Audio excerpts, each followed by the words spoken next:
Olá, meus irmãos, graça e paz a todos. Deus abençoe vocês. É a aula de Magistério Missionário, disciplina Missão 1517. Eu sou o professor Clóvis e é um prazer estar com vocês aqui na FATEG. Hoje eu estou na minha sala de aula natural, né?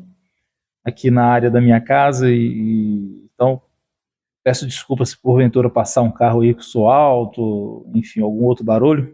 Mas acredito que o microfone ele vai abafar esse barulho aí, tá bom? Para não atrapalhar nada e que a gente possa, com a graça de Deus, alcançar aqui o objetivo dessa aula, que é tratar a respeito do ápice da apologética de Lutero. Eu estou no capítulo 8 do livro e eu fiz esse salto, né, para o capítulo 8, porque eu já tenho aulas gravadas aqui no capítulo 7, no capítulo 5, capítulo 6 também. E então acho que não há a necessidade de refazer essas aulas por agora. Por isso que estou fazendo a aula do capítulo 8 e a aula 9 e 10, a aula 9 depois já é a bibliografia, né? Então corrigindo aqui, a aula 9 vai ficar por responsabilidade de outro professor que vai estar finalizando a disciplina conosco. Então a aula de ápice da apologética de Lutero, ela vai tratar a respeito da convocação de Lutero, a fim de que ele respondesse os questionamentos ali na Dieta de Worms, diante do imperador do Sacro Império Romano Germânico, que era o Carlos V. Lembrando que o Carlos V ele era, além do imperador do Sacro Império Romano Germânico, ele também era o rei da Espanha. Então, um rei católico, fervoroso, dedicado à religião católica, decidido em defender a religião católica e toda a sua tradição, e ele vai estar, então, acompanhando, supervisionando essa dieta a fim de que Lutero pudesse se retratar e então abandonar essas ideias da reforma. Nosso livro-texto diz o seguinte: o ápice da apologética de Lutero se consumou quando a dieta da corte imperial de Carlos V, um dos homens mais poderosos do mundo e fiel devoto do catolicismo romano, convocou a dieta de Worms a fim de que o reformador Lutero aceitasse a réplica papal que apontava a possíveis 41 erros encontrados nas 95 teses. Essa réplica era a bula da autoria do Papa Leão X, chamado de Exsurge Domini, Erguei-vos, Senhor. O Papa Leão X aceitou as 54 teses de Lutero, porém deu um prazo de 70 dias para que Lutero se retratasse das 41. Né? O prazo final de 10 de dezembro de 1520 foi o dia em que Lutero queimou a sua cópia da bula juntamente com os volumes do Código de Direito Canônico. Então, Lutero ele faz essa crítica às indulgências e também, aproveitando a oportunidade, ele vai desenvolver outras críticas de acordo com a política da igreja da época, né? E isso vai causar, então, um desconforto no seio da igreja, porque as ideias de Lutero, ela é muito agradável aos príncipes que a apoiavam. Então, nós estudamos um pouquinho sobre o mapa do Sacro Império Romano Germânico da época, e também o mapa da Alemanha. E a Alemanha era um país dividido por muitos principados. Então, cada região tinha o seu príncipe, e esse príncipe, ele, na sua grande maioria, né, antes das ideias de Lutero, estavam então à mercê da vontade da teologia católica. Teologia dominante, teologia que visava a continuação desse Estado levantado pelo Sacro Império Romano Germânico, tendo ela como o eixo central das ideias da época. Então a Igreja Católica ela não era apenas a religião oficial, mas aquela que desenvolvia toda a cosmovisão de vida ali dos seus moradores, né, dos seus fiéis, dos súditos, enfim, também dos reis. Acontece que as ideias de Lutero ela começa a ganhar espaço no meio desses príncipes, desses principados, e isso vai causar um desconforto porque muitos estão apoiando Lutero. Então, a possibilidade de se desvincular da Igreja Católica ela passa a ser uma realidade, uma possível realidade. E Lutero, ele vai ser convocado porque ele precisa ser freado, né? Ele não pode continuar com essas ideias. E só para ter aqui uma dimensão daquilo que estava para acontecer, as ideias de Lutero, e isso ocorreu, né?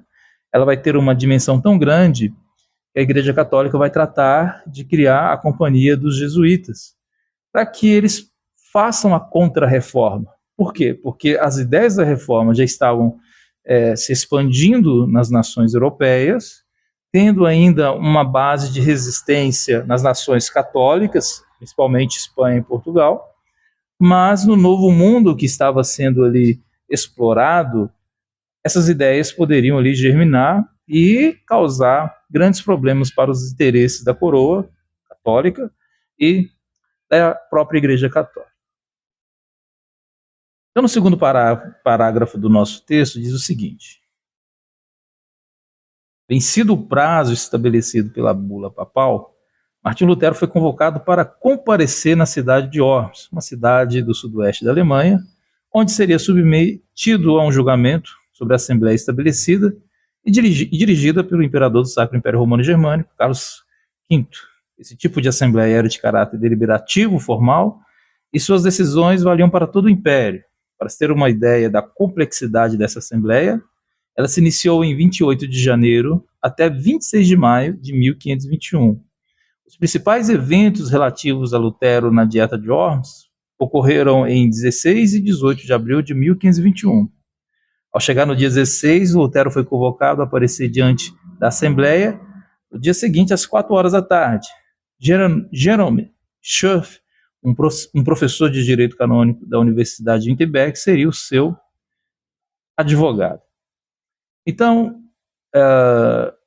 ser convocado pela Igreja Católica, sendo um oficial da Igreja, né? Lutero era um oficial da Igreja, e geralmente isso levaria a uma excomunhão, e provavelmente, se ocorresse o castigo se ocorresse ali uma acusação formal e ele fosse condenado por heresia, geralmente a fogueira seria o destino final das pessoas que cometiam esse tipo de crime, de delito perante a igreja. Então a vida de Lutero, isso aqui tem que deixar bem claro, ela estava sobre risco. Lutero poderia ser queimado, ele poderia ser morto por causa das suas ideias. Então ele tem o seu próprio advogado e agora ele vai ter que lutar para se defender, né? E o principal aqui, que é o ponto do título desse capítulo, que é o ápice, ou seja, o ponto alto da apologética dele. Por quê? Porque ele vem defendendo isso, né? Nós estamos aqui em 1521. A reforma, o grito da reforma, por se dizer, ela começa em 1517.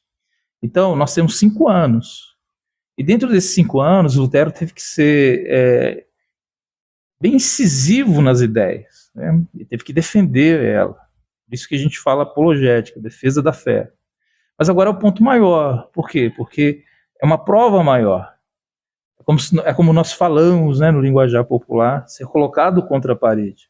Lutero estava sendo colocado na parede pelo homem mais poderoso do mundo à época, que era o imperador Carlos V. E pela instituição que detinha se a pessoa poderia viver ou morrer, que era a Igreja Católica. Então, a situação, humanamente falando, era difícil para Lutero. A única coisa que poderia salvá-lo seria ceder à vontade católica, né, de reconhecer, abre aspas aqui, seu equívoco sobre as indulgências, retratar sobre a forma como ele propagou suas ideias e recusar essas ideias, abrir mão desse princípio. Provavelmente, se ele fizesse isso, ele seria enclausurado, distanciado da Alemanha, levaria para um dos rincões aí da Alemanha, E aí a ideia da reforma ficaria aí suspensa no ar. Alguém poderia continuar ou não, né? E a Igreja Católica ela vinha fazendo isso ao longo dos tempos. Conforme nós estamos estudando essa disciplina, lá nos primeiros capítulos nós já começamos a citar um pouquinho sobre isso. E Lutero, então, ele sendo colocado contra a parede, é o momento dele defender ou não a reforma. Então, continuando aqui no livro texto, diz assim: vencido o prazo estabelecido pela bula papal, Martinho Lutero foi convocado para comparecer na cidade de Worms, uma cidade do sudoeste da Alemanha, onde seria submetido a um julgamento sobre a Assembleia estabelecida e dirigida pelo imperador do Sacro Império Romano, né, Carlos V. Isso aqui eu já li, eu peço perdão, tá? Estou fazendo repetição aqui, ó. Lutero foi questionado sobre os livros de sua autoria. Ele não negou nenhuma de suas obras, incluindo as 95 teses. Pediu desculpas pelo tom duro, pelas obras que atacavam diretamente indivíduos, porém não rejeitou as substâncias do que propôs nela. Sua resposta em defesa de sua obra é o ápice de toda a sua apologética. Nos lembra as palavras do Senhor Jesus que disse: serei levados à presença de governadores e reis por minha causa, para testemunhares a eles e aos gentios. Mateus 10, versículo 18. Lutero terminou sua resposta afirmando: a não ser que eu seja convencido pelo testemunho das Escrituras, ou pela razão clara, pois não confio nem no Papa, ou em concílios por si só, pois é bem sabido que eles frequentemente erraram e se contradisseram. Sou obrigado pelas Escrituras que citei, e minha consciência é prisioneira da palavra de Deus. Não posso e não irei renegar nada, pois não é nem seguro e nem correto agir contra a consciência. Que Deus me ajude. Amém. Eu estou rindo porque Lutero estava disposto a morrer, né? Estava disposto a ser um mártir da fé. Então, da fé que ganharia esse termo reformado. Seria, talvez, oficialmente, né, o maior expoente morto por defender a fé reformada. Porém, ele vai confiar no Senhor. É aquela questão, né? Quando a pessoa chega a esse nível de fé, de entendimento, não há quem a tire. Não há quem consiga tirar essa fé, porque é algo que vem de Deus. E estar diante de uma autoridade, de um poder, não é algo novo. Jesus já havia citado que isso aconteceria. Mas as palavras que Lutero usa, a força que Lutero usa, a posição que ele mantém, nós temos certeza que é de origem do Espírito Santo. E ele se mantém fé, ele se mantém de pé e se mantém nessa fé, corrigindo aqui as minhas palavras, né? Ele está disposto a enfrentar o que tiver que enfrentar. E que Deus me ajude. É isso que é a parte interessante, né? Olha, eu sei com quem eu estou lidando, né? É uma força muito maior do que eu. Que Deus me ajude. E Deus ajudou. A posição de Lutero forjará a ser irredutível em sua apologética. Serve de exemplo para os futuros teólogos, missionários, que irão expandir a fé reformada em lugares onde até então se conhecia o evangelho mitigado pelas doutrinas humanas, heresias e tantos outros males tão visíveis em nosso país e no mundo. Então, para concluir aqui o capítulo 8, a parte central desse capítulo é a firmeza na convicção daquilo que você prega. Então, qualquer missionário, qualquer evangelista, qualquer desbravador da fé evangélica precisa ser, ele precisa ter essa consciência firmada, né? essa posição firmada aqui, de que ele está no centro da vontade de Deus. Estar no centro da vontade de Deus significa enfrentar muitos obstáculos também. né? Abrir o campo, abrir uma frente, avançar em desconstruir heresias, significa estar firme na vontade de Deus, porque se não estiver, vai dar errado, né? A pessoa vai desistir, ela não tem a convicção daquilo que ela está fazendo. E Lutero tinha. Então, nessa fé e nessa força, ter sucesso. Então, fique para nós aí de exemplo, que esse capítulo 8 sirva para nós de rema, né? De motivação, enfim, não sei. Mas que ele sirva para nós como um instrumento para nos mantermos firmes e avançar na promulgação da fé reformada.